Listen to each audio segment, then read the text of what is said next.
Yeni Azərbaycan qəzetinin baş redaktoru Alqış Musayev həmkarı Azərbaycan qəzetinin baş redaktoru Bəxtiyar Sadıqovu saxtakarlıqla ittiham edib.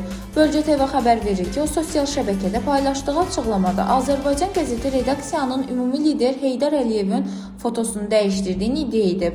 Musayevin sözlərinə görə bugün çap olunan Azərbaycan qəzetinin 10.000-ci sayında dərc edilən foto orijinala uyğun deyil. Bugün Azərbaycan qəzetinin 10.000-ci sayı çap olunub. Təəssüf ki, Azərbaycan qəzetinin dərc etdiyi bu foto gerçək deyil. Ulu öndərimizin Yeni Azərbaycan qəzetini oxuyarkən çəkilən fotosu dəyişdirilib.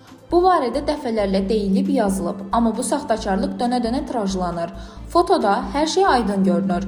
Azərbaycan dövlətinin saxtakarlara və vətənli xainlərə müharibə elan etdiyi bir ərəfədə belə saxtakarlıq nəyə xidmət edir? Hər bir foto faktdır. Fotonu dəyişmək, faktı dəyişdirmək deməkdir. Faktı təhrik etmək, dəyişmək isə hüquqi məsuliyyət məsələsidir. Belə işlərlə yalnız dələduzlar məşğul ola bilər. Qeyd edək ki, Yeni Azərbaycan Partiyasının, Azərbaycan isə Milli Məclisin rəsmi orqanıdır. Dilbər Vüqar qızı, Bölgə TV.